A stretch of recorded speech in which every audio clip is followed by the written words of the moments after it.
আজ থেকে ১,৫০০ বছর পূর্বে আল্লাহ পাক রব্বুল আলামিন এই পৃথিবীবাসীকে জানিয়ে দিলেন, এই পৃথিবী থেকে যদি তোমরা অপরাধ নির্মূল করতে চাও তাহলে তোমরা নামাজি হয়ে যাও। কেমন আল্লাহ পাক রব্বুল আলামিন জানিয়ে দিলেন, ইন্নাস সালাতা তানহা আনিল ফাহশাই ওয়াল মুনকারি ওয়ালাযিকরুল্লাহি আকবার। যদি ৫ ওয়াক্ত নামাজ তোমরা কায়েম করতে পারো, সেই নামাজ সমাজ থেকে অশ্লীলতা, মন্দ কাজ, যত অন্যায় অপরাধ আছে এই সব কিছু মাত্র ৫ ওয়াক্ত নামাজ যদি তোমরা সমাজে প্রতিষ্ঠা করতে পারো তাহলে আমি রব্বুল আলামিন এই নামাজের মাধ্যমে অপরাধ নির্মূল করে দেব।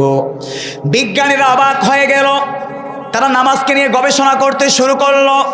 একজন ব্যক্তি এই নামাজের মধ্যে রুকু সাজদার মাধ্যমে সেই শরীরকে এভাবে আপ ডাউন করবে, শুধুমাত্র এভাবে ওঠা বসা করলেই নাকি সমস্ত মন্দ কাজ থেকে বিরত থাকবে। বিজ্ঞানীরা অবাক হয়ে গেল, ঘটনা কি? আমরা এত কিছু আবিষ্কার করলাম, দুর্নীতি দমন করার জন্য দুর্নীতি কমিশন করলাম, অপরাধ নির্মূল করার জন্য কত বাহিনী, কত আমরা বন্দুক সৃষ্টি করলাম, কিন্তু আল্লাহর কোরআনে বলছে শুধুমাত্র এভাবে নড়াচড়া করলেই নাকি সেই ওই ব্যক্তি আর অপরাধ করবে না। এবার তারা নামাজকে নিয়ে গবেষণা করতে শুরু করলো, যেই নামাজের মধ্যে এমন কি বিস্ময়কর ব্যাপার রয়েছে যেই নামাজ মানুষকে মন্দ কাজ থেকে দূরে রাখবে। বিজ্ঞানীরা নামাজকে নিয়ে গবেষণা করতে করতে নামাজের যেই মূল আরকান, যেই মূল ফোকাসের জায়গা, তারা সেই জায়গার সন্ধান খুঁজে পেল। আমার প্রিয় ভাইয়েরা, আল্লাহর হাবিব বিশ্বনবী মুহাম্মদ সাল্লাল্লাহু আলাইহি ওয়াসাল্লাম জানিয়ে দিলেন, একজন বান্দা যখন নামাজের মধ্যে দাঁড়িয়ে যায়, ওই নামাজের মধ্যে সবচাইতে যেই গুরুত্বপূর্ণ আরকান, যেই গুরুত্বপূর্ণ জায়গা, ওই জায়গার নামই হলো সাজদা। কারণ সাজদার মধ্য দিয়ে বান্দা এবং আল্লাহ তাআলা সবচাইতে নিকটবর্তী হন। এজন্য বিজ্ঞানীরা এই হাদিসের গবেষণা অনুযায়ী নামাজের যেই মূল আরকান, ওই সাজদা নিয়ে তারা গবেষণা করতে লাগলো। যেহেতু নামাজের মূল জায়গায় হচ্ছে সাজদা, কেননা এই সাজদার মধ্য দিয়ে পৃথিবীর মধ্যে কে হাজি, কে গাজী, কে কত বড় ক্ষমতাধর, কে কত টাকা পয়সার মালিক, এই সাজদায় মাথা অবনত করার মধ্য দিয়ে ওই গোলাম আল্লাহ তাআলার কাছে তার সমস্ত কিছু বিলীন করে দেয়। সব আমিত্ব তিনি তার রবের কাছে এভাবেই বিলীন করে দেয়। এজন্য বিজ্ঞানীরা এই সাজদা নিয়ে গবেষণা করতে শুরু করলো। এবার গবেষণা করতে করতে তারা যেই সন্ধান পেল, সাজদা করার জন্য বান্দায় কপালটা একজনের দরবারে ঠেকায়, তিনি কে? এবার তারা কপাল নিয়ে গবেষণা করতে শুরু করলো। নামাজের মূল অংশ হচ্ছে সাজদা, আর সাজদার মূল জায়গা হচ্ছে কপাল, কারণ কপাল ছাড়া মানুষ কখনো সাজদায় অবনত করতে পারে না। এবার তারা কপাল নিয়ে গবেষণা করতে শুরু করলো। আমার প্রিয় ভাইয়েরা, সায়েন্টিস্ট অবাক হয়ে গেল, তারা সেরিবেরামের সন্ধান পেল। এই সেরিবেরাম এবার তারা মস্তিষ্ক নিয়ে গবেষণা করতে শুরু করলো। কারণ মানুষ ভালো এবং মন্দ যে কাজগুলো করে, এই ভালো এবং মন্দের যে ডিসাইড, যে পার্থক্য হয়, এই সব কিছু মানুষের মস্তিষ্ক থেকে হয়। এবার তারা মস্তিষ্কের, যেহেতু সাজদার মূল অংশ কপাল, এবার তারা মস্তিষ্কের মূল জায়গা খুঁজে পেল যে কপালের সাথে কোন জায়গাটার সাথে কানেক্টিভ আছে। তারা মস্তিষ্কের এমন একটা অংশটুকু খুঁজে পেল, ইংরেজিতে যেই জায়গাটার নাম দিয়েছে সেরিবেরাম। কি দেওয়া হয়েছে? সেরিব্রাম। সেরিব্রামের অবস্থান হচ্ছে মস্তিষ্কের মূল জায়গা, যেখানে ভালো এবং মন্দকে ডিসাইড করা হয়, পার্থক্য করা হয়। মস্তিষ্কের যে সামনের অংশটুকু আছে থেকে কি বলা হয়? সেরিব্রাম। সায়েন্টিস্টরা গবেষণা করে বলে, যারা নিউরো সায়েন্স, তারা গবেষণা করে পেল এই যে আল্লাহ পাক রব্বুল আমিন বললেন, বান্দা যখন সাজদায় মাথা অবনত করে, আর মাথা অবনত করার সময় সেরিবেরামের অংশটুকু সামনের দিকে থাকে।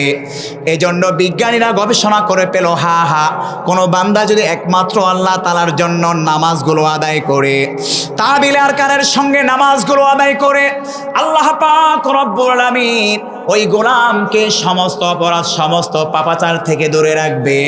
আমার প্রিয় ভাইরা, যেই বিষয়টা নিয়ে আপনাদের মাঝে আলোচনা করছিলাম, তার মানে আল্লাহ পাক রব্বুল আমিন জানিয়ে দিলেন, গোলাম যদি তুমি মাত্র 5 ওয়াক্ত নামাজগুলো যথাযথভাবে আদায় করো, তাহলে আমি রব্বুল আমিন ঘোষণা করে দিলাম, ইন্নাস সালাতা তানহা আনিল ফাহশাই ওয়াল মুনকারি ওয়ালাযিকরুল্লাহি আকবার। নিঃসন্দেহই নামাজ বান্দা তোমাকে মন্দ কাজ থেকে দূরে রাখবে। আমার প্রিয় ভাইয়েরা, আর সেই নামাজ কবুল হওয়ার জন্য, এই যাবতীয় ইবাদত আমার রবের দরবারে কবুল করার জন্য, পাশ করানোর জন্য আল্লাহ তাআলা একটা পূর্ব শর্ত জানিয়ে দিলেন, বান্দা তুমি যতই ইবাদত বন্দেগী করো না কেন, এই সমস্ত ইবাদত বন্দেগী করার পূর্বে অবশ্যই অবশ্যই তোমার খাদ্য তালিকায় হালাল খাবার গ্রহণ করতে হবে। এজন্য প্রিয় ভাইয়েরা আমার, আল্লাহ পাক রব্বুল আমিন এই হালাল খাবার আমার আপনার জন্য কত সুপরিকল্পনার মধ্য দিয়ে তিনি প্রসেসিং করছেন। একজন বান্দা যদি কোরআনুল কারিমের পৃষ্ঠা খুলে খুলে গবেষণা করত, কশিনকালে ওই বান্দা হারামের পিছনে পাগলের মতো ছুটতো না। আফসোস পরিতাপ নিয়ে বলতে হয় যে রব্বুল আলামিন আমাকে আপনাকে আশরাফুল মাখলুকাত তথা বনি আদমের ঘরে সৃষ্টি করলেন, রব্বুল আলামিন জানিয়ে দিলেন, ও গোলাম জানো কি আমি তোমাদেরকে কিসের মাধ্যমে শ্রেষ্ঠত্ব দান করলাম? রব বললেন, ওয়ারাযাকনাহুম মিনাত তাইয়্যিবাতি ওয়া ফাদ্দালনাহুম। আমার রব বললেন, ও গোলাম শোনো, আমি আল্লাহ পাক রব্বুল আলামিন তোমার মর্যাদা, তোমার শ্রেষ্ঠত্ব দান করেছি শ্রেষ্ঠ হালাল রিজিক দেওয়ার মধ্য দিয়ে। কিন্তু আমরা মুসলমান হালাল রিজিক গ্রহণ না করে হারামের পিছনে ছুটছি। কেন ছুটছি? কারণ যেই জিনিসের মূল্য মানুষ বোঝে না, সে তাকে কদর করতে চায় না। আমার প্রিয় ভাইয়েরা, হারাম আমাদের চোখে মনোজনের মহামূল্যবান সম্পদ। এজন্য আমরা আরামের গুম হারাম করে ওই হারামের পিছনে ছুটছি। কিন্তু হালালের গুরুত্ব যদি আমার আপনার অন্তরে থাকতো, কশিনকালেও আমি আপনি হারামের পিছনে দৌড়াইতাম না। আমার আল্লাহ পাক রব্বুল আমিন জানিয়ে দিচ্ছেন, ও আমার গোলাম, আমি রব্বুল আমিন তোমাদের জন্য এই দামি হালাল রিজিক কিভাবে ব্যবস্থাপনা করছি, তুমি যদি একটা কোরআন খুলে গবেষণা করতে, তাহলে বান্দা তুমি কশিনকালেও হারামের পিছনে এভাবে দৌড়াইতে না। আমার প্রিয় ভাইয়েরা, আধুনিক বিজ্ঞানীরা গবেষণা করে দেখলো, একজন মানুষ বেঁচে থাকার জন্য মৌলিক 3টা উপাদানের প্রয়োজন। 1 নম্বরে খাদ্য, 2 নম্বরে পানি, 3 নম্বরে অক্সিজেন। বিজ্ঞানীরা গবেষণা করে দেখলো, এই 3টা গুরুত্বপূর্ণ উপাদান ব্যতীত মানুষের পক্ষে বেঁচে থাকা সম্ভব নয়। আমার প্রিয় ভাইয়েরা, আসুন আমরা এই 3টা জিনিস নিয়ে আবার একটু কোরআন হাদিস থেকে গবেষণা করি, তাফসীরের দিকে যাই। আমার রব কিভাবে এই বেঁচে থাকার জন্য যেই 3টা গুরুত্বপূর্ণ উপাদান কিভাবে রব্বুল আমিন আমার আপনার জন্য প্রস্তুত করছেন। 1 নম্বরে বলেছিলাম বেঁচে থাকার জন্য খাদ্যের প্রয়োজন, নাম্বার 2 পানির প্রয়োজন। আমরা প্রথমে আমাদের আলোচনা থেকে পানির বিবরণ শুনব, কারণ খাদ্য প্রস্তুত করার জন্য কি প্রয়োজন? পানির প্রয়োজন। পানি ছাড়া ফসল ফলানো সম্ভব নয়। এজন্য আমরা আগে প্রথমে পানির বিবরণ শুনব, কিভাবে আল্লাহ তাআলা একজন মানুষ বেঁচে থাকার জন্য মৌলিক যে 3টা উপাদানের প্রয়োজন, সেই 3টা উপাদান কোন প্রসেসিংয়ের মধ্য দিয়ে আমার আপনার জন্য আল্লাহ প্রস্তুত করছে, এটা একটু শুনবো। কেন শুনবো? কারণ আল্লাহর রহস্যজ্ঞারা এই কুদরতি বিষয়গুলো যদি আমরা গবেষণা করি, জানা থাকে, তাহলে কশিনকালে আমরা হারামের পিছনে দৌড়াইব না। আমার প্রিয় ভাইয়েরা, খুব খেয়াল করে শুনুন, আল্লাহ পাক রব্বুল আলামিন 21 নম্বর পারা সূরাত রুমের 48 নম্বর আছে কারিমার মাধ্যমে জানিয়ে দিচ্ছেন, আল্লাহুল্লাযী আরসালার রিয়াহা ফাতুসিরু সাহাবা। আমার রব বললেন, তিনি এমন সত্তা, তিনি এমন দয়ার মালিক, যিনি বাতাসকে ওই আসমানের মধ্যে নিয়ে যান, ফাতুসিরু সাহাবা, আর ওই বাতাস তার সাথে করে পানিকে নিয়ে যান। এরপর রব্বুল আমিন বললেন, ফায়াবসুতুহু ফিস সামাই কাইফা ইয়াশা। ওই যে বাতাস তার সাথে করে পানিকে সে আসমানের মধ্যে নিয়ে যান, আর আমি রব্বুল আমিন ওই পানিটাকে যেভাবে চাই সেভাবে আসমানের মধ্যে বিছিয়ে দেই। তারপর রব্বুল আমিন বললেন ওয়ায়াজআলুহু কিসাফান ফাতারাল ওয়াদাকা ইয়াখরুজু মিন খিলালি। অতঃপর তোমরা এই জমিন থেকে ওই সুবিশাল আসমানের মধ্যে যেই পানিটাকে বাতাসের মাধ্যমে আমি রব্বুল আমিন আসমানে উঠিয়ে নিয়ে গেলাম, তোমরা এই জমিন থেকে পাহাড়ের মতো তোলার মতো ওয়াদাক খণ্ড খণ্ড আকারে দেখতে পাও। বৃষ্টি আসার পূর্বে আকাশের দিকে লক্ষ্য করলে মেঘটাকে কেমন দেখা যায়? খণ্ড খণ্ড। ফাতারাল ওয়াদাক, আল্লাহ বলছেন এই জমিন থেকে যখন তোমরা বৃষ্টি আসার পূর্বে আসমানের দিকে লক্ষ্য করো, ফাতারাল ওয়াদাক, তখন তোমরা বৃষ্টির পানিটাকে খণ্ড খণ্ড আকারে দেখতে পাও। তারপরে আমি রব্বুল আমিন কি করি? ফাইদা আসাবা বিহি মান ইয়াশাউ ইদা হুম ইয়াস্তাবশিরুন।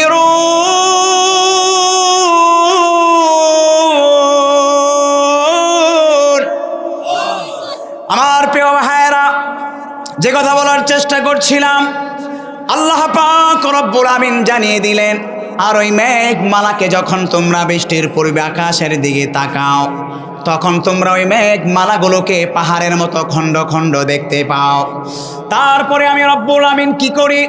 ইদাহুম ইয়াস্তাবশিরুন, আমি রব ওই মেঘমালাটাকে যখন জমিনবাসীর নিকট প্রেরণ করি, তখন আমাদের এই জমিনবাসীর অন্তরে আনন্দ আছে না নাই? আল্লাহ মেঘ দে, ছায়া দে, পানি দে রে, আল্লাহ মেঘ দে। আমার প্রিয় ভাইয়া, যে কথা বলার চেষ্টা করছিলাম, আল্লাহ পাক রব্বুল আমিন খাদ্য চাষাবাদ করার জন্য পানির প্রয়োজন। এই জন্য আপনাদের মাঝে প্রথমেই পানির বিবরণ তুলে ধরলাম। বিজ্ঞানীরা গবেষণা করে দেখলো একজন মানুষ বেঁচে থাকার জন্য মৌলিক 3টা উপাদানের প্রয়োজন। নাম্বার 1 খাদ্য, নাম্বার 2 পানি, নাম্বার 3 অক্সিজেন। 1 নম্বরে আল্লাহ তাআলা পানির বিবরণ দিচ্ছেন, কিভাবে পানির চাহিদা আল্লাহ মেটাচ্ছেন। রব্বুল আমিন বললেন ওই বৃষ্টির কিভাবে আমি আল্লাহ তাআলা তোমাদের উপর বর্ষাই, তারই বিবরণ এতক্ষণ আমি আল্লাহ তাআলা দিলাম। যারা সায়েন্স নিয়ে পড়াশোনা করেন তারা হয়তো আমার এই তর্জমাটা বুঝতে পারবেন।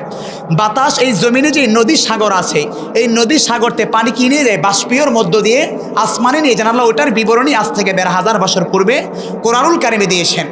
আমার প্রিয় ভাইয়েরা, এরপরে আল্লাহ পাক রব্বুল আমিন বলছেন, এই আধুনিক বিজ্ঞান যদি রবের কাছে চ্যালেঞ্জ করে, ও মুমিন বান্দারা, তোমাদের রবের ওই বৃষ্টির পানির প্রয়োজন নাই, বরঞ্চ আমরা বিদ্যুতের লাইন সংযোগ দেওয়ার মধ্য দিয়ে ওই মাটির নিচ থেকে আমরা পানি উত্তোলন করতে পারি। আমার প্রিয় ভাইয়েরা, আল্লাহ পাক রব্বুল আমিন এবার আধুনিক বিজ্ঞানকে তার জবাব কোরআনুল কারিমের মাধ্যমে দিয়ে দিচ্ছেন। ও গোলাম, যেই মেধানী, যেই বিদ্যুৎ নিয়ে তুই গৌরব করস, আমি রব্বুল আমিন তোকে চ্যালেঞ্জ দিয়ে তার জবাব জানিয়ে দিলাম। আল্লাহ পাক রব্বুল আমিন 29 নম্বর পারা সূরাতুল মুলুকের 30 নম্বর আয়াতে কারিমার মাঝে তার জবাবও তিনি জানিয়ে দিলেন। কুল আরাআইতুম ইন আসবাহা মাউকুম গাওরান ফামান ইয়াতিকুম বিমাইম মাঈন।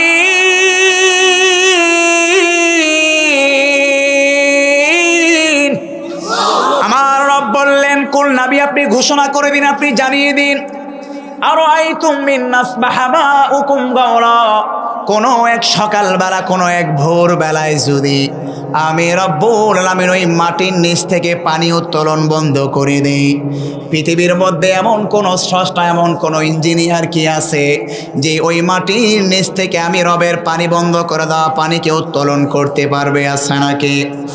আমার প্রিয় ভাইয়েরা, তার মানে আল্লাহ পাক রব্বুল আমিন ওই বিজ্ঞানীদের প্রতিও চ্যালেঞ্জের জবাব তিনি জানিয়ে দিলেন, গোলাম, আমি আল্লাহ যখন বৃষ্টি দেওয়ার প্রয়োজন তখন বৃষ্টির পানি দিয়ে তোমাদের চাহিদা পূরণ করি, আবার যখন আমি আল্লাহ তাআলা নিচ থেকে পানি দেওয়ার প্রয়োজন মনে করি পানির চাহিদা পূরণ করে। এই পানির মাধ্যমে গোলাম তোমরা ফসলগুলো ফলাও। 10 তলা 20 তলা বিল্ডিং যখন আমরা তৈরি করি, সেই বিল্ডিংয়ের ছাদের উপরে আমরা একটা পানির ট্যাঙ্কি স্থাপন করি। ওই পানির ট্যাঙ্কির মধ্য দিয়ে আমরা একটা পাইপের সংযোগ দিই। ওই পাইপের সাহায্যে রুমে রুমে অটোমেটিক পানি পৌঁছে যায়। আপনাদের কাছে প্রশ্ন রাখি, ছাদের উপরে যেই পানির ট্যাঙ্কি রয়েছে, সেই পানির ট্যাঙ্কির সাথে যদি চিকন পাইপ না দেয়, রুমে রুমে কি পানি পৌঁছানো সম্ভব? এই উদাহরণ যদি বুঝে থাকেন, এবার আল্লাহ পাক রব্বুল আমিন বললেন, গোলাম, এই বৃষ্টির মাধ্যমে কিভাবে তোমাদের ফসলের চাহিদা মিটাচ্ছি?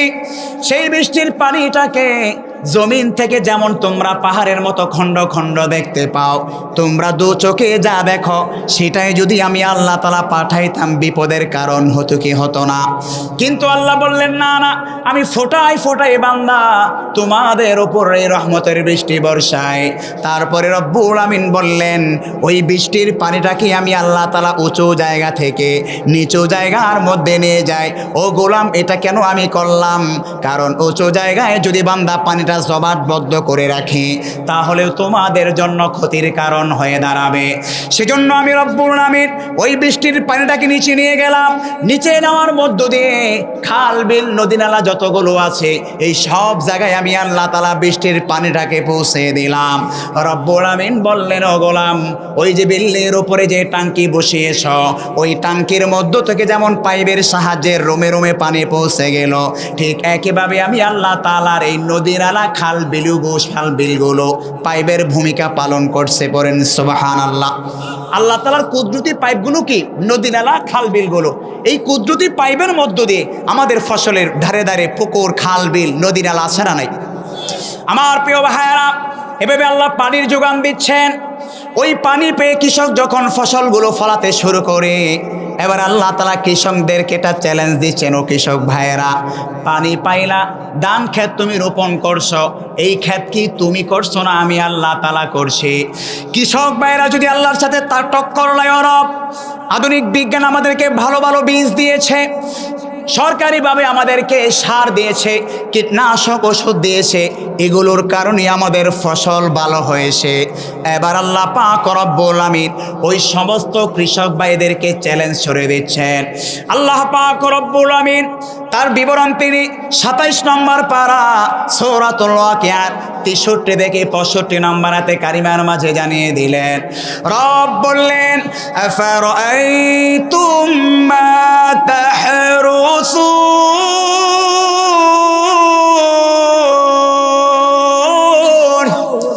আমার রব বললেন, ও আমার কৃষক ভাইয়েরা, ও আমার গোলাম, যেই জমিনের মধ্যে তোমরা ফসলগুলো ফলাও, এই যে তোমরা বীজ বপন করছো, এই বীজ বপন করার ফলে যেই ফসল হচ্ছে, এটা কি তোমরা ফলাও না আমি আল্লাহ ফলাই? রব 2 নম্বরেতে কারিমার মাঝে তার জবাব দিচ্ছেন, আনতুম তাযরাউনাহু আম নাহনুজ যারিউন। আমার রব বললেন, এই যে বীজগুলো তোমরা নরম মাটির মধ্যে ফালাইলা, ওই নরম মাটি থেকে আমি আল্লাহ তাআলাকে চারা রোপণ করলাম না তোমরা করলা? যদি কৃষক ভাইরা আল্লাহর সেই চ্যালেঞ্জের প্রতি অহমিকা প্রদর্শন করে, এবার আল্লাহ তাআলা চূড়ান্ত জবাব জানিয়ে দিচ্ছেন 65 নম্বরাতে কারিমার মধ্য দিয়ে, লাউ নাশাউ লাজাআলনাহু হুতামান ফাযালতুম তাফাক্কাহুন। আল্লাহ বলছেন, যেই ফসল নিয়ে তোমরা গৌরব করছো, যে আধুনিক চাষাবাদ, আধুনিক ফসল আসার কারণে, সরকারি বীজ দেওয়ার কারণে হুজুর ফসলটা আমার এবার ভালো হয়েছে, এই গৌরব যদি তোমরা নিজেদের মধ্যে কৃতিত্ব রাখতে চাও, তাহলে আমি আল্লাহ আবার চ্যালেঞ্জ দিচ্ছি। রব বললেন, লাউ নাশাউ লাজাআলনাহু হুতামা। যেই ফসল, যেই কৃষিকাজ নিয়ে তোমরা গৌরব করছো, অহমিকা করছো, আমি রব্বুল আমিন যদি ওই ফসলটাকে মাঝখান দিয়ে ঝলসিয়ে দেই, এমন আধুনিক কোনো সার, এমন আধুনিক কোনো বীজ আছে, যেই আধুনিক কোনো বিজ্ঞান, যেই ফসলটা আমি আল্লাহ ঝলসিয়ে দিলাম, ওটাকে রিকভারি করার সিস্টেম আছে নাকি? বুঝতে পারেন না? এমন উদাহরণ, সরকারি বীজ বপন করলাম, সব কিছু দিলাম, এবার আল্লাহ তাআলা বলছেন, এত কিছু করার পরেও এই ফসল ফলানোর যার কাছে ক্ষমতা, তিনি কে? কিন্তু বান্দা, তুমি যদি আমার কৃতিত্ব স্বীকার না করো, তাহলে দেখো আমি আল্লাহ তাআলা ক্ষেতের মাঝখান দিয়ে ঝলসিয়ে দিলাম, জ্বালিয়ে দিলাম। আবার তোমার পাশের প্রতিবেশীর ফসল, তার ক্ষেত ভালো কিন্তু তোমার ক্ষেতটা নষ্ট হইল, ঘটনা কি? কার কুদরত? আপনার ক্ষেত ইঁদুর কেটে ফেললো, পাশের প্রতিবেশীর ক্ষেত এখনো ভালো রইল, কুদরত কার? ওই ইঁদুর কি আপনার ক্ষেতটা দেখে নাই? দেখেছে, কিন্তু যিনি বাঁচিয়েছেন তিনি কে? আমার প্রিয় ভাইয়েরা, এই যে ফসলগুলো আমরা ওই জমিন থেকে ফলাচ্ছি, এগুলো কি আমাদের কৃতিত্ব না রবের কৃতিত্ব? রব বললেন, এগুলো যে আপনাদের মাঝে বিবরণ দিলাম, এবার রব বলছেন আধুনিক বিজ্ঞান যে বলেছে মানুষ বেঁচে থাকার জন্য মৌলিক 3টা উপাদানের প্রয়োজন। নাম্বার 1 খাদ্য, নাম্বার 2 পানি। আল্লাহ বলছেন পানির যোগান আমি কিভাবে দিচ্ছি তারও বিবরণ আমি রব কোরআনুল কারীমের মাধ্যমে দিলাম। সেই পানির সাহায্যে তোমরা ফসল ফলাও বান্দা।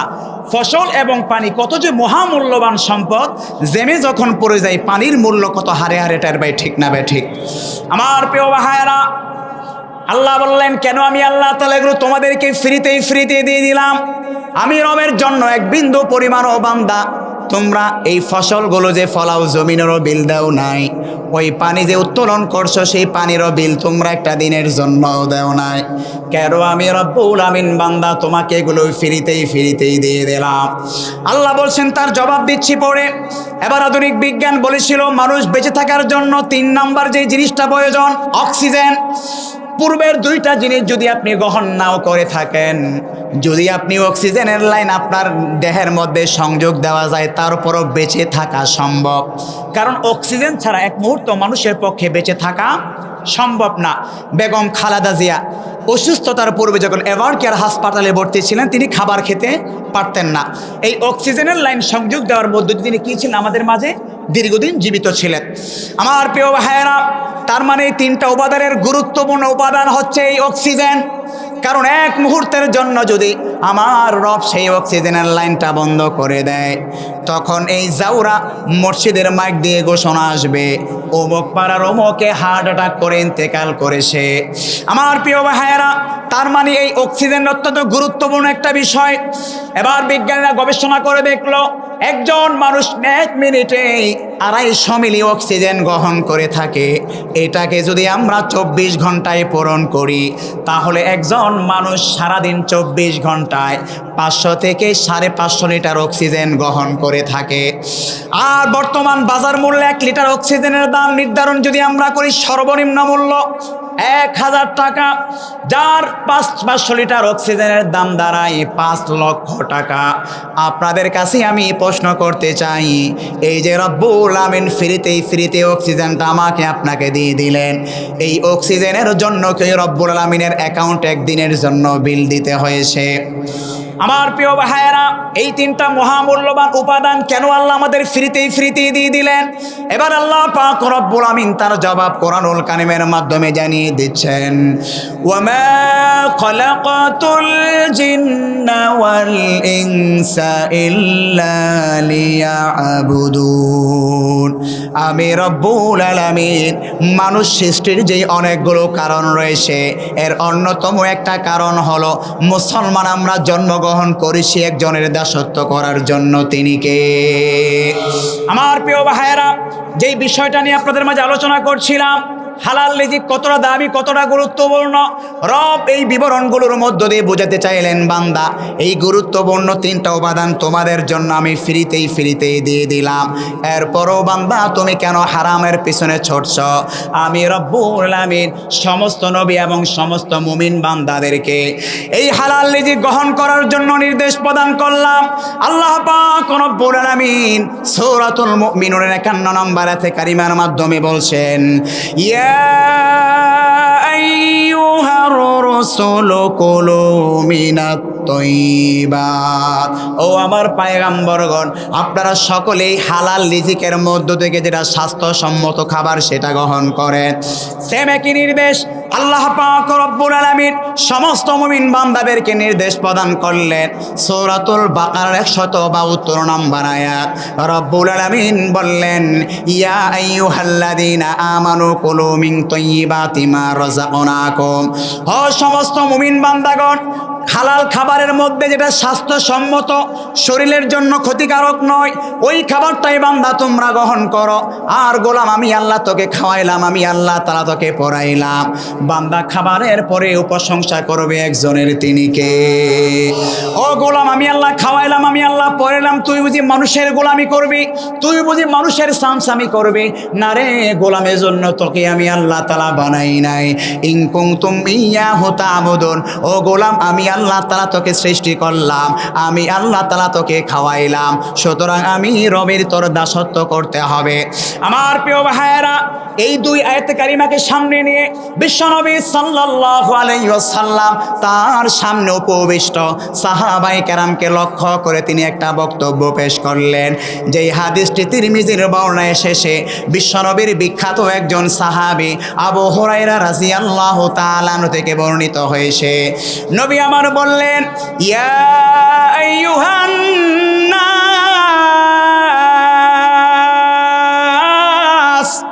নবী আমার বললেন, হে মানুষ সকল, ইন্নাল্লাহা তাইয়্যিবুন, নিশ্চয় আল্লাহ পাক রব্বুল আলামিন পুত পবিত্র, ওয়ালা ইয়াকবালু ইল্লা তাইয়্যিবান, আর জেনে রাখো আল্লাহ তাআলা পবিত্র জিনিস ব্যতীত কোনো কিছু কবুল করেন না। ওয়া ইন্নাল্লাহা আমারাল মুমিনিন, আর আল্লাহ পাক রব্বুল আলামিন সমস্ত মুমিন বান্দাদেরকে একটা নির্দেশ প্রদান করলেন, বিমা আমারা বিহিল মুরসালিন, যেই নির্দেশটা সমস্ত নবী রাসূলদেরকে আল্লাহ তাআলা করলেন। অতঃপর নবী করিম সাল্লাল্লাহু আলাইহি ওয়াসাল্লাম উপরোক্ত দুই আয়াতে কারিমা তেলাওয়াত করার মধ্য দিয়ে রাসূল জানিয়ে দিলেন আল্লাহ সমস্ত মুমিন এবং সমস্ত নবীদেরকে কি নির্দেশ দিলেন। ও আমার গোলামেরা, তোমরা সকলেই ইবাদত করার পূর্বে হালাল রিজিক ভক্ষণ করো। নবী করিম সাল্লাল্লাহু আলাইহি ওয়াসাল্লাম এই হাদিসটুকু পেশ করার পরে তিনি একটা দৃষ্টান্ত পেশ করলেন। নবী করিম সাল্লাল্লাহু আলাইহি ওয়াসাল্লাম বললেন, সুম্মা যাকারার রাজুল ইউতিলুস সাফার, নবী করিম সাল্লাল্লাহু আলাইহি ওয়াসাল্লাম একজন মুসাফির ব্যক্তির দৃষ্টান্ত পেশ করলেন। নবী বললেন, এক ব্যক্তি আল্লাহর রাস্তায় সফরে বের হয়েছে, ওই ব্যক্তি রব্বুল আলামিনের কাছে দোয়া করলো, ইয়া রব্বি ইয়া রব্বি, ওগো দয়ার মালিক,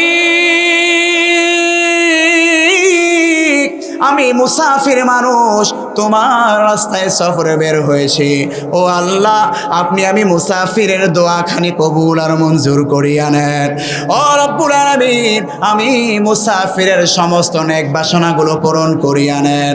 নবী করিম সাল্লাল্লাহু আলাইহি ওয়াসাল্লাম তার সামনে উপস্থিত সাহাবায়ে কেরামকে লক্ষ্য করে বললেন, ও আমার সাহাবীরা, ওই ব্যক্তি যে আল্লাহর রাস্তায় সফরে বের হয়েছে, এরপরও আল্লাহ পাক রব্বুল আলামিন ওই ব্যক্তির দোয়াটা আল্লাহ তাআলা কবুল করে নাই। সাহাবায়ে কেরাম জানতে চাইলেন, ইয়া রাসূলুল্লাহ, ইয়া হাবিবাল্লাহ, আপনি নিজেও তো অন্য এক হাদিসের মাধ্যমে জানিয়ে দিয়েছেন যে ব্যক্তি আল্লাহর রাস্তায় সফরে বের হয় তার দোয়াটা তো আল্লাহ তাআলা কবুল করে নেয়, ওই ব্যক্তির দোয়াটা আল্লাহ তাআলা কেন কবুল করেন নাই? নবী করিম সাল্লাল্লাহু আলাইহি ওয়াসাল্লাম সাহাবায়ে কেরামকে লক্ষ্য করে দোয়া কবুল না হওয়ার চারটা কারণ উল্লেখ করলেন। নবী আমার জানিয়ে দিলেন, ওয়া মাতামুহু হারামুন, ওই ব্যক্তি মুসাফির, সে যেই খাবার গ্রহণ করত ওই খাবারটা হারাম ছিল, এজন্য আল্লাহ তাআলা তার দোয়া এক নম্বরে কবুল করে নাই। নাম্বার 2, ওয়া মাশরাবুহু হারামুন, সে যে পানি পান করেছে সেটাও হারাম ছিল। ওয়া মালসাবু হারামুন, সে যেই পোশাক পরিধান করেছে ওই পোশাকটাও তার জন্য হারাম ছিল। নবী আমার 4 নম্বর কারণ জানিয়ে দিলেন, ওয়া গুদিয়া বিল হারাম, ওই মুসাফির ব্যক্তি যেই পন্থায় উপার্জন করত, যেই চাকরির মাধ্যমে যেই পেশায় সে উপার্জন করত, সেই পেশাটাও হারাম পন্থা ছিল। এই 4টা কারণে আল্লাহ পাক রব্বুল আমিন ওই বান্দার দোয়াটা কবুল করে না। আমার প্রিয় ভাইয়েরা, আফসোস পরিতাপ নিয়ে বলতে হয়, আল্লাহ পাক রব্বুল আমিন আশরাফুল মাখলুকাত করে আমাকে আপনাকে এই পৃথিবীর মধ্যে প্রেরণ করলেন, আর রব জানিয়ে দিলেন, ও গোলাম, কেমন করে আমি আল্লাহ তাআলা তোর জন্য হালাল রিজিক ব্যবস্থা করি। ও গোলাম, তুই যদি সেই গবেষণা করতে কোরআন খোলে, কশিনকালেও বান্দা তুই হারামের পিছনে দৌড়াইতি না।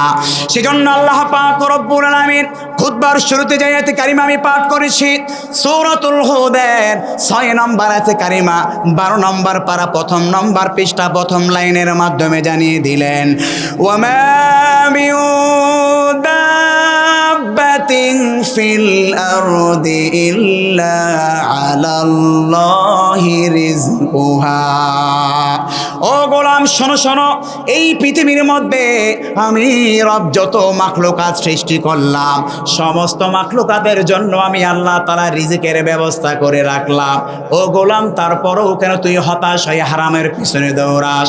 আমার প্রিয় ভাইয়েরা, রব দৃষ্টান্ত দিচ্ছেন ওই মহাসমুদ্রের নিচে যেই বিশাল বড় বড় মাছগুলো আছে, বিজ্ঞানীরা গবেষণা করে পেল একটা তিমি মাছ এক বেলার খাবার তার প্রয়োজন হয় 300 থেকে 350 টন খাবার।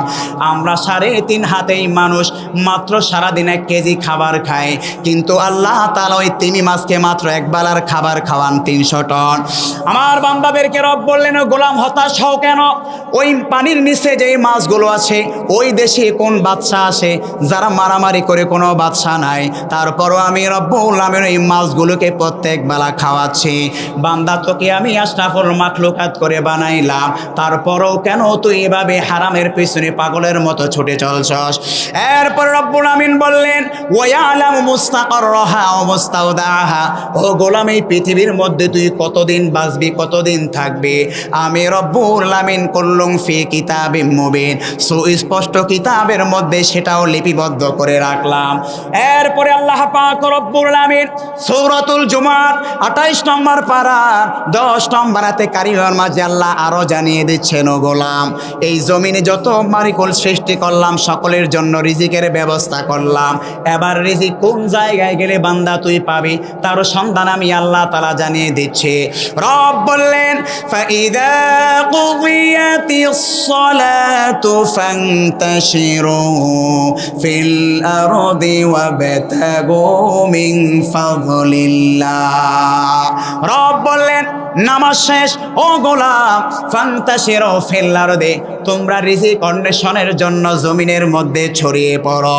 এরপরে রব্বুল আমিন বললেন, ও গোলাম যেই জায়গায় তুমি কর্মব্যস্ততায় পার করবা ওই জায়গাটা যদি নিরাপদ না হয় বিপদ আছাড়া নাই।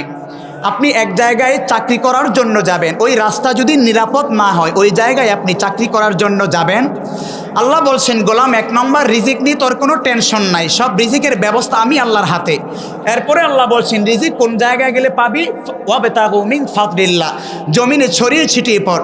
এবার আল্লাহ তাআলা 3 নম্বরে বলছেন রিজিক যে যেখান থেকে অন্বেষণ করবি ওই জায়গাটা যদি নিরাপদ না হয় তাহলে তো তোর বিপদ। এজন্য আল্লাহ তাআলা ওই জমিনটাকে বাক শক্তিহীন বানিয়ে দিলেন। যেই জমিনে আমরা চাষাবাদ করে খাই ওই জমিনটাকে আল্লাহ শক্তিহীন বানিয়ে দিলেন। আল্লাহ রব্বুল আমিন বললেন, ও গোলাম তুই যে কোরাল দিয়ে এভাবে জমিনকে বিদীর্ণ করস, ওই জমিন যদি প্রতিবাদ করতো তাহলে তুই চাষাবাদ করতে পারতি না, কিন্তু আমি রব্বুল আমিন বলেই তো দিলাম এই জমিনে তুই রিজিক পাবি। সেজন্য আমি আল্লাহ তাআলা তোর চাইতে শক্তির অধিকারী ওই জমিনটাকে বাক শক্তিহীন বানিয়ে দিলাম। তবে মাঝে মাঝে আমরা অহংকারী হয়ে যাই, ক্ষমতার দাপট দেখাই, হুজুর আমার চাইতে কি আপনি বেশি বোঝেন, এই হুজুর আমি কিন্তু মোর্শেদের সভাপতি, সুদের ওয়াজ করা যাবে না কারণ সুদের সাথে আমারও ব্যবসা আছে নাই। আমার প্রিয় ভাইয়েরা, ওই জমিনের উপর মানুষ বেশি যাতে নড়াচড়া করতে না পারে, তাকাব্বুরি না করে, এজন্য আল্লাহ পাক রব্বুল আমিন যেই জমিনকে আমার আপনার খেদমতের জন্য বাক শক্তিহীন বানিয়ে দিলেন, মাঝে মাঝে আল্লাহ তাআলা ওই জমিনের উপর যারা অহংকারী, তাকাব্বুরি, মাতব্বরি, জুলুমের রাজ্য গঠন করার চেষ্টা করে ওই জমিনকে আল্লাহ তাআলা ইদা জুলজিলাতিল আরদু জিলজালাহা মাঝে মাঝে নড়াচড়া করার মধ্য দিয়ে পরীক্ষা করেন, তাই নয় কি? মাঝে মাঝে ভূমিকম্প, ভূমিধস একটু নড়াচড়া দেন। কিরে তুই আমার জমির উপর এসে নড়াচড়া করতেছিস, তাকাব্বুরি করস, এটা তো তোরে দিয়েছিলাম খেদমতের জন্য, রিজিক অন্বেষণের জন্য এই ক্ষেত্রটা তোকে দিয়েছিলাম, আর তুই বুঝি তাকাব্বুরি করস। আল্লাহ এই জন্য মাঝে মাঝে কী করে একটু নড়াচড়া দিয়ে পরীক্ষা করে। সম্মানিত প্রিয় ভাইয়েরা, যতটুকু বলেছি অতটুকুর উপর আমল করার তৌফিক দান করুন। আমরা পড়ছি আমিন। আমি আমার আলোচনার শুরুতে যেই বিষয়টা নিয়ে আলোচনা করেছি আবার একটু রিভিউ দিই, যাতে করে 1 ঘন্টা যা শুনছেন মোটামুটি বলতে পারেন যে হুজুর আজকের ওয়াজে এই কথাগুলো বলেছে। নাম্বার 1, প্রথমে শুকরিয়া আদায় করেছি কার? তারপরে বলেছি ইবাদত কবুল হওয়ার জন্য পূর্ব শর্ত হচ্ছে কি হালাল রিজিক গ্রহণ করতে হবে। আমরা নামাজ পড়ি, নামাজ মন্দ কাজ থেকে দূরে রাখি, কিন্তু আমাদের নামাজ মন্দ কাজ থেকে কেন দূরে রাখে না? এর একটা কারণ বিবরণ দিতে গিয়ে বলেছিলাম, হালাল খাবার খাইরা বিদায় সেই নামাজও আমাদের নামাজের মতো হচ্ছে না। এছাড়াও নামাজের মতো নামাজেরও কারণ আছে, তা দিলে আর কান ধীর সুস্থে নামাজ পড়া, তারপরে বিশুদ্ধভাবে নামাজ পড়া, জামাতের সঙ্গে নামাজ পড়া, সুন্নাহ অনুযায়ী নামাজ পড়া, সেভাবে করতে পারলে তারপরেই সেই নামাজ আমাকে আপনাকে কি রাখবে ভাই? মন্দ কাজ থেকে দূরে রাখবে। এই হালাল রিজিকের আলোচনা করতে গিয়ে বিজ্ঞানীদের দৃষ্টিতে বলেছিলাম, বিজ্ঞানীরা গবেষণা করে দেখেছে 3টা উপাদানের প্রয়োজন মানুষ বেঁচে থাকার জন্য। সেই 3টা গুরুত্বপূর্ণ উপাদান কোরআন এবং হাদিসের দৃষ্টিতে আমরা আলোচনা করেছি। তারপরে এই হালাল রিজিকের বিষয়ে সমস্ত নবী রাসূলদেরকে আল্লাহ তাআলা দিক নির্দেশনা দিয়েছেন, এবং আল্লাহ তাআলা 4 নম্বরে বলছেন এই রিজিক নিয়ে তোমরা টেনশন করিও না, কারণ এই জমিনে আমি আল্লাহ রিজিকের ব্যবস্থা করে রেখেছি। সম্মানিত প্রিয়, এবং রিজিক কোন জায়গায় পাবো সেটাও আল্লাহ সন্ধান জানিয়ে দিয়েছেন। 5 নম্বরে আল্লাহ বলছেন সন্ধান তো দিয়ে দিলাম, আজারে বৈশাখ খাইলে তো আর হবে না, কাজ করে খেতে হবে।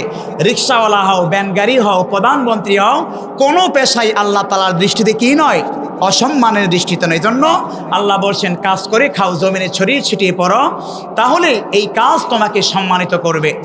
আমার পরবর্তী যে আলোচনাগুলো ছিল সেগুলো আর করার সুযোগও নেই, রাত্র অনেক হয়ে গিয়েছে, আপনাদের কষ্ট দেওয়া ঠিক হবে না। যতটুকু বলেছি আল্লাহ ততটুকু আমল করার তৌফিক দান করুন। আমরা পড়ছি আমিন।